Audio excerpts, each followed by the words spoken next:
I used to work the overnight custodial shift at an old high school downtown. The building had been around since the 1920s, and you could feel its age in every brick, every creaking step, and every humming fluorescent light that never quite stopped buzzing. Most nights it was quiet. The kind of quiet that gets under your skin because it's not peaceful. It's heavy, like the walls are listening. I liked working alone most of the time, but after a while I noticed the school wasn't like other buildings at night. The air always felt charged, like the moments before a thunderstorm, even though I was inside. My routine was simple: mop the main hallways, empty the trash, lock the doors, and make sure the classrooms were ready for the next day. The school had 4 floors and a basement. I'd usually start at the top and work my way down, but one night changed the way I looked at that place forever. It was close to 2 a.m., and I was on the 3rd floor, finishing up the science wing. I'd been hearing odd sounds all night. Nothing new, really, just the occasional door creak or locker banging like metal expanding in the night air. But then, I noticed something strange. At the end of the hallway past the chemistry labs, there was a door I swore I'd never seen before. It wasn't marked. Just a plain gray door with an old handle, like the kind you'd see in basements or storage rooms. I thought maybe it led to a maintenance closet, though it wasn't on the map of cleaning zones I'd been given. Curiosity got the better of me, so I tried the handle. To my surprise, it turned easily. The door opened to a narrow stairwell, the kind made of cold concrete with a rusted metal railing.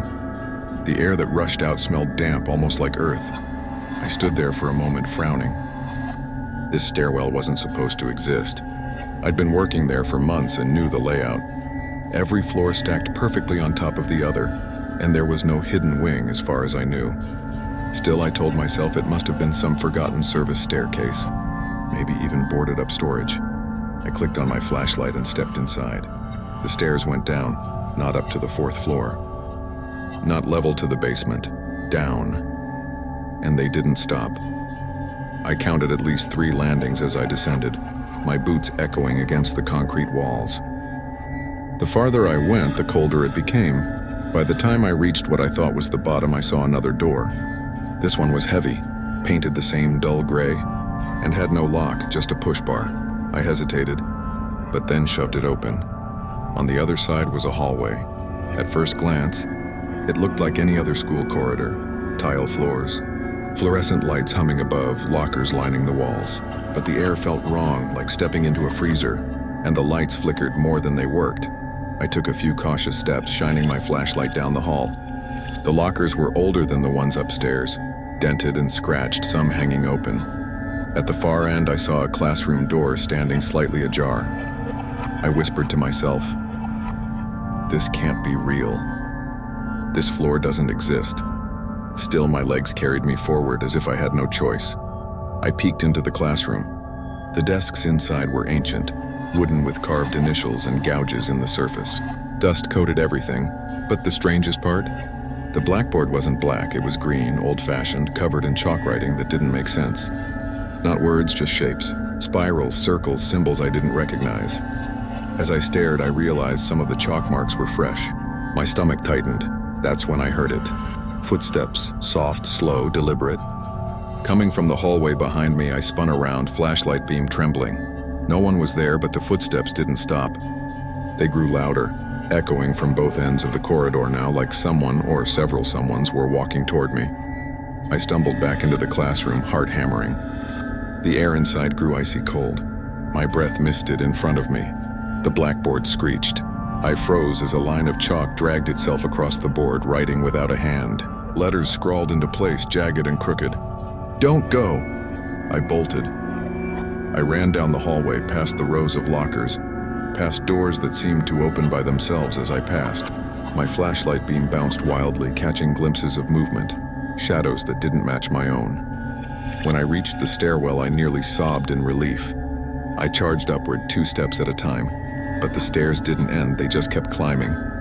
Landing after landing after landing. No exit doors. No sign of the 3rd floor where I had entered. The walls seemed to press closer. My lungs burned, my legs screamed, but I kept going. Behind me, I heard it again. Footsteps, slow, steady, matching my own pace. And then a whisper so close to my ear it made my skin crawl. "Stay." I don't remember how I got out. All I know is that suddenly I was back on the third floor, leaning against my mop bucket, gasping for air. The gray door was gone, just smooth wall where it had been minutes before. I searched for it every night after, even dragged a coworker to that same hallway. Nothing. Just lockers and cinder block walls. I never told the principal. Never told anyone, actually. But sometimes when I walk past that part of the building, I swear I hear it. Footsteps on stairs that shouldn't exist. And if I stop to listen, I can still hear the whisper, "Stay." I used to work as a night custodian at an old elementary school. It wasn't the worst job. Quiet halls, no kids running around, just me, my mop, and the hum of the fluorescent lights. But if you've ever been in a school at night, you'll know it doesn't feel right. During the day, it's noisy, alive. At night, it feels hollow. This school had been around for decades. Brick walls, long hallways that all looked the same, a gym with wooden bleachers that creaked whenever you walked by, and that old smell of chalk, floor wax, and dust that never went away. I thought I'd gotten used to the atmosphere. That is, until the intercom system started talking to me. It began on a Tuesday night. I was in the cafeteria sweeping under the tables when the speakers crackled to life. Bzzz. I froze. Broom, halfway across the floor. The PA system wasn't supposed to work at night. The office was locked, and I was the only one in the building. Then, through the static, I heard it, a child's laugh, high-pitched, quick, and gone in a second. I stood there staring up at the speaker, waiting for more, but it went dead silent. The next night, it happened again. This time, I was in the library, dusting off the bookshelves when the intercom popped and hissed.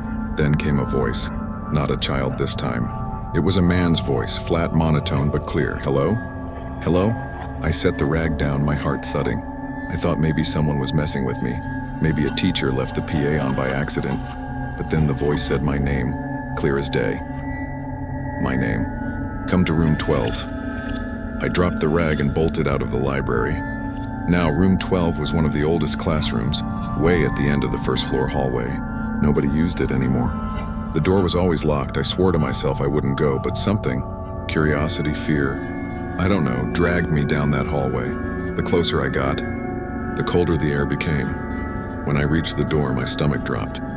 The knob was turned slightly. The door cracked open. That wasn't possible. I'd checked it earlier.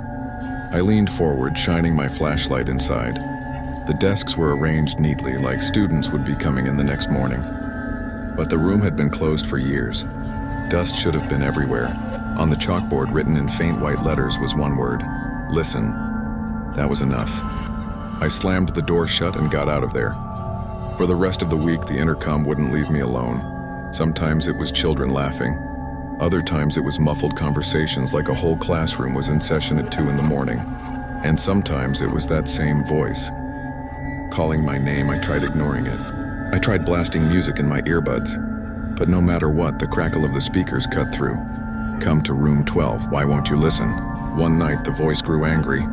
The static screamed before the words bled through, distorted and sharp. "Get in here." That was the first time I considered quitting. But I didn't quit. I needed the paycheck, and besides, I told myself it was just my mind playing tricks. Then came the night I'll never forget. I was mopping near the gym when the PA system clicked on again. This time, there was no static, just breathing, slow, heavy, like someone was leaning close to the microphone. Then, the voice whispered, "We're waiting." At that exact moment, every single light in the hallway flickered out. I stood in pitch black, the mop clattering to the floor. The intercom boomed again, louder, clearer. Room 12, I ran. I don't even know why I ran toward it, but I did. My flashlight beam bounced off the walls as I sprinted down the corridor. When I got there, the door to room 12 was wide open. Inside, the desks were filled. Not with kids, not with teachers, but with shadows. Dark silhouettes shaped like people sitting perfectly still. My flashlight flickered as I scanned the room. The chalkboard had fresh writing again. "Sit down." The intercom above my head hissed, then screamed with static, and all the shadows turned their heads toward me at the same time. I bolted. I don't even remember leaving the building. One moment I was staring at those shadowy figures, and the next I was outside in the parking lot, gulping cold air. my hands shaking so bad I couldn't get my keys into the car door. The next day, I told my supervisor the PA system was malfunctioning. He just gave me a look and said, "That thing hasn't worked in years. We cut power to it ages ago." I never went back to that school. But sometimes, late at night when my apartment is quiet and I'm about to fall asleep, I swear I hear it, a faint crackle, then a whisper in the dark, "Come to room 12. I worked as a night custodian in a massive downtown school building that felt more like a government complex than a school. It had 6 floors above ground, 2 basements, and a web of corridors that could eat you alive if you didn't know the layout. Most of the building was modernized, automatic lights, security cameras, polished tile floors, but there were still old sections, the parts nobody used anymore. My least favorite was the service elevator tucked away at the end of the west wing. It was ancient, metal-grated doors with peeling paint, the kind that rattled the whole ride. I never liked using it, but sometimes my shift required me to move carts of supplies between floors. One night, that elevator showed me something I've never been able to explain. It was close to 1:30 in the morning. I'd just finished cleaning the 5th floor bathrooms and was loading trash bags into the service elevator. I pressed the button for the ground floor, but instead of humming downward like usual, the panel above the door flickered. The elevator groaned, shuddered, then lurched. When the doors opened, the little display didn't read 1. It didn't read anything at all. Instead, glowing faintly red, were the characters, B5. My stomach sank. There were only 2 basements in the whole building, B1 and B2. That's it, I told myself it was a glitch. Old elevator, bad wiring.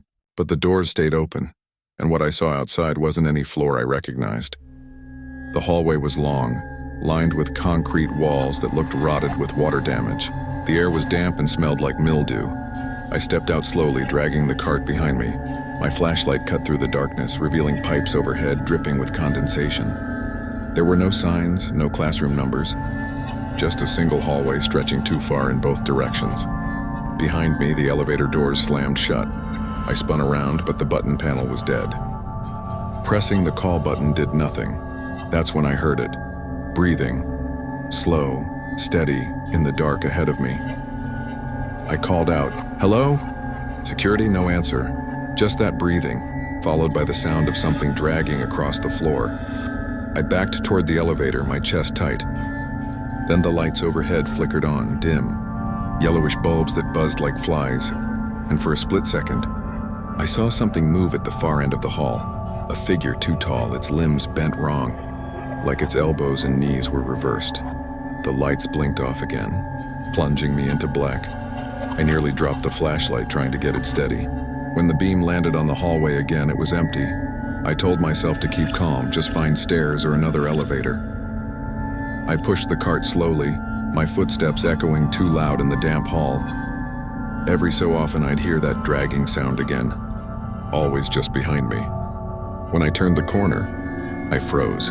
The hallway branched into several more, a maze of concrete tunnels, and on the wall, smeared in something dark, were words, "Go back." My throat went dry. My brain screamed at me to turn around, but I couldn't. My body felt locked in place. Then, the intercom above my head crackled to life. Not the modern PA system, this was old, tinny, like a war movie, and through it came a voice. "You shouldn't be here." I bolted. I left the cart behind, sprinting down random hallways, trying doors that were all chained shut. My flashlight flickered with every step. Then, from behind me, that dragging sound grew louder, faster, keeping pace with me. I swear I could feel it, something massive crawling along the ceiling, following me like a spider. At one point, my flashlight beam caught a glimpse of a hand. Too many fingers, blackened skin before it darted out of sight above me. I screamed, running blind through the corridors. Finally, I stumbled into another elevator. This one looked newer, completely out of place in that rotten basement. I slammed the button, praying it would open. The doors creaked apart and I jumped inside. The display above read only, "No numbers, no floors." The doors closed and I felt the elevator rise. When they opened again, I was on the ground floor, right where I'd started. I nearly collapsed in relief. I didn't even care that I'd left the trash cart behind. I just grabbed my coat and ran out of the building, not stopping until I was halfway home. The next day, I tried to bring it up casually to another custodian. I asked if the elevator ever went to B5. He gave me a look I'll never forget. His face drained of color and he just shook his head. Then he said quietly, "Don't ever take that elevator alone at night." I still dream about it sometimes. The hallways that stretched too far, the breathing in the dark, the dragging sound that followed me.